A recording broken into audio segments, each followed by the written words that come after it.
नमस्कार, मैं हूं पवन त्यागी। पाकिस्तान से बड़ी खबर आ रही है और खबर यह है कि पाकिस्तान में गृह युद्ध की स्थिति बन गई है और वहां यह स्थिति इसलिए बनी कि वहां के पूर्व प्रधानमंत्री इमरान खान को पुलिस ने गिरफ्तार कर लिया है। आरोप है कि इमरान खान ने एक बिल्डर से जबरदस्ती उसकी जमीन कब्जा ली, जो एक यूनिवर्सिटी के लिए ली गई। और ये जो यूनिवर्सिटी है इसमें दो ही ट्रस्टी हैं, एक इमरान खान और एक दूसरी उनकी पत्नी बुशरा। तो आरोप है कि ये जमीन जो ली गई ये जबरदस्ती उससे ली गई, डरा धमकाकर। और इतना ही नहीं, जो इमरान खान की पत्नी बुशरा है उनके ऊपर भी आरोप लगाया है बिल्डर ने कि जबरदस्ती उनसे 5 कैरेट की हीरे की अंगूठी जबरदस्ती ली गई, जो वो देना भी नहीं चाहता था, डरा धमकाकर।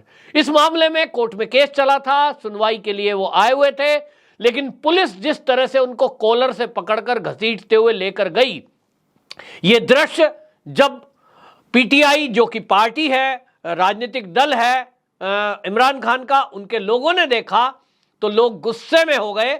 और इतना ही नहीं, इमरान खान ने सुनवाई के दौरान जाने के पहले ही एक वीडियो शूट किया था और उस वीडियो रिकॉर्डिंग में उन्होंने आशंका जताई थी कि मेरी गिरफ्तारी हो सकती है। उन्होंने ये भी कहा था कि जो मौजूदा सरकार है वो जबरदस्ती उनको फंसा रही है और वो किसी भी हालत में ऐसी सरकार के अंडर में काम नहीं करेगा, जिसकी वजह से पाकिस्तान में आज जो हालात हैं, हमने सबने देखा कि पाकिस्तान में किस तरह की महंगाई हो रही है, भुखमरी के कगार पर है पाकिस्तान, विकास के काम ठप हैं। और इसी बात को लेकर इमरान खान कई बार मौजूदा सरकार पर आरोप लगाते रहे कि ये जो सरकार है ये भ्रष्टाचार कर रही है। और उस भ्रष्टाचार के कारण आज पाकिस्तान के हालात ये हो गए हैं कि वहां 200 रुपए किलो टमाटर बिक रहा है, वहां पर आटे की बोरी के लिए लड़ाई चल रही है, एक रोटी 30-30 रुपए की मिल रही है, लोग भूखे मर रहे हैं क्योंकि सरकार भ्रष्टाचार कर रही है। और जो सरकार में लोग बैठे हुए हैं वो विदेशों में पैसा जमा कर रहे हैं, जनता की सुध नहीं ले रहे हैं। इसका असर यह हुआ है कि इमरान खान पर लोग विश्वास कर रहे हैं। उनको लगता है कि इमरान खान की जो सरकार थी वो जनता के हित का काम फैसला ले रही थी और अब इमरान खान की ही वापसी की जरूरत है। इसको लेकर कई बार आंदोलन भी किए गए, लेकिन उन आंदोलनों को कुचल दिया गया। लेकिन अब जिस तरह से आपको बता दूं कि इमरान खान का वो वीडियो वायरल हुआ, उस वीडियो वायरल होने के बाद हालात इस कदर हो गए कि लोग सेना के मुख्यालय में घुस गए, लोगों ने रेडियो स्टेशन में आग लगा दी और जनता सड़कों पर आ गई। और बड़ी बात यह है कि इस जनता को सड़कों पे उतारने के लिए शाह मोहम्मद कुरैशी, उनका भी एक वीडियो आया। जैसे ही गिरफ्तारी की खबर आई, उन्होंने बाकायदा टेलीविजन के माध्यम से अपनी पार्टी के लोगों और पाकिस्तान के लोगों से आग्रह किया। उन्होंने सीधा संदेश दिया कि ये जो मौजूदा सरकार है ये इमरान खान की अवैध गिरफ्तारी कर रही है और अब समय आया है कि हम जिहाद करें, आज़ादी के लिए लड़ें। और लोगों को उन्होंने आह्वान किया कि मैं अपनी पार्टी के जो कार्यकर्ता हैं उनको कहता हूं कि वो सड़कों पे आएं, और अगर अभी हम सड़कों पर नहीं आए तो पाकिस्तान बर्बाद हो जाएगा।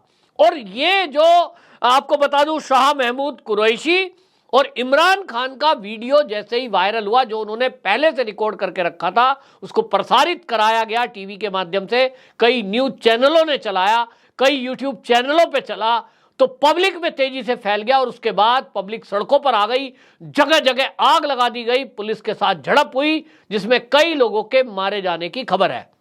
अब सीधे हालात इस कदर बिगड़े हैं कि भारत के पूर्व रक्षा विशेषज्ञ अब ये चिंता कर रहे हैं कि ये हालात वो हालात हैं कि अब कट्टरपंथी लोगों का कब्जा यहां सरकार में बैठे हुए लोगों के ऊपर हो गया, अफरा तफरी का माहौल है। और ऐसे में जो कट्टरपंथी सोच के लोग हैं, आतंकवादी जो संगठन हैं, कहीं ना कहीं वो पाकिस्तान में एक्टिव हो जाएंगे। और इस अफरा तफरी में ऐसा ना हो कि मुद्दे को दबाने के लिए भारत की तरफ भी कोई कदम उठा लें। और इसलिए भारत सरकार ने इसमें अपनी सेनाओं को अलर्ट रहने के लिए कहा है।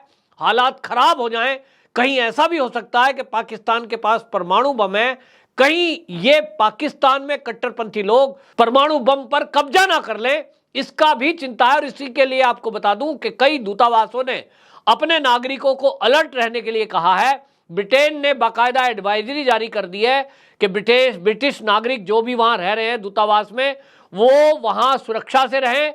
और अभी वो पाकिस्तान को छोड़ने पर भी विचार कर रहे हैं। हालात बहुत खराब हैं और रक्षा विशेषज्ञों का कहना है कि ये स्थिति इतनी भयंकर है कि ऐसी स्थिति हमने कभी नहीं देखी कि लोग जो है जनता सेना के मुख्यालय में घुस जाए और इस तरह से पुलिस से सीधा सीधा मुकाबला करे। राजनीतिक दल है यहां पाकिस्तान में, पहली बार नहीं है कि यहां राजनीतिक पार्टी को उठापटक करने के लिए सेना जिस तरह से करती रही है।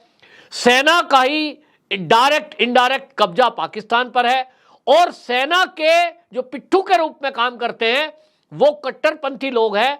कई आतंकवादी ऐसे संगठन हैं जिनको आईएसआई पालता है।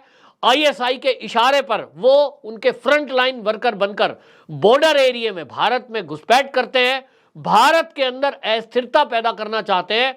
तो हमेशा से आईएसआई ये सब चाल चलता रहा है, लेकिन अब हालात ये हैं कि आईएसआई को खुद लेने के देने पड़ गए हैं। और आईएसआई जिस तरह से अब इमरान खान की पार्टी को कुचलने का काम कर रहा है, ये पाकिस्तान को गृह युद्ध की स्थिति में ले जाएगा। गृह युद्ध की स्थिति में हालांकि भारत पर सीधा सीधा इफेक्ट नहीं है, और अगर कूटनीति के हिसाब से देखें तो हमारा देश का दुश्मन है पाकिस्तान। जितना कमजोर होगा हमारे देश के लिए उतना ही बेनिफिट है। लेकिन अब इस हालात में रक्षा विशेषज्ञों की राय है कि अगर ऐसे हालात में बहुत ज्यादा हालात बिगड़ते हैं तो यह भारत के लिए एक अवसर भी हो सकता है अपनी जमीन वापस लेने का। क्या भारत की सेना इसकी तैयारी पहले से कर रही थी? क्या कुछ हालात ऐसे होंगे इसका अंदाजा था?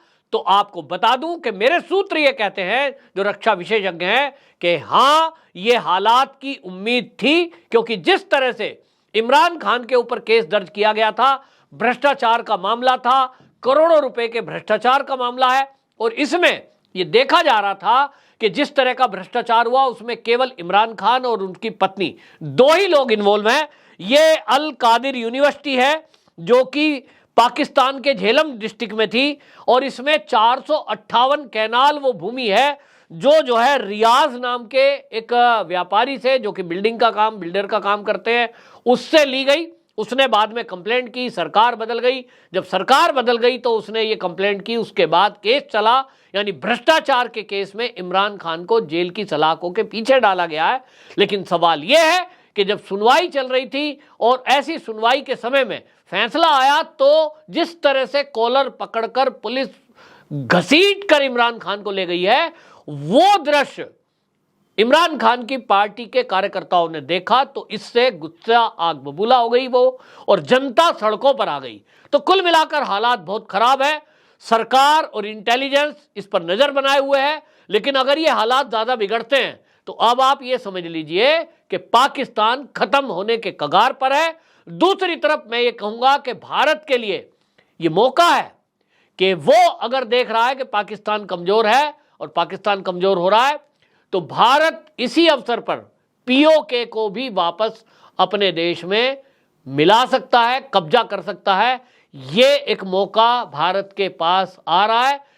इन हालातों को लेकर जिस तरह की चर्चाएं गर्म है, उसमें इस समय सबसे ज्यादा ये देखा जा रहा है कि अब इसमें भारत का स्टैंड क्या रहने वाला है। वंदे मातरम।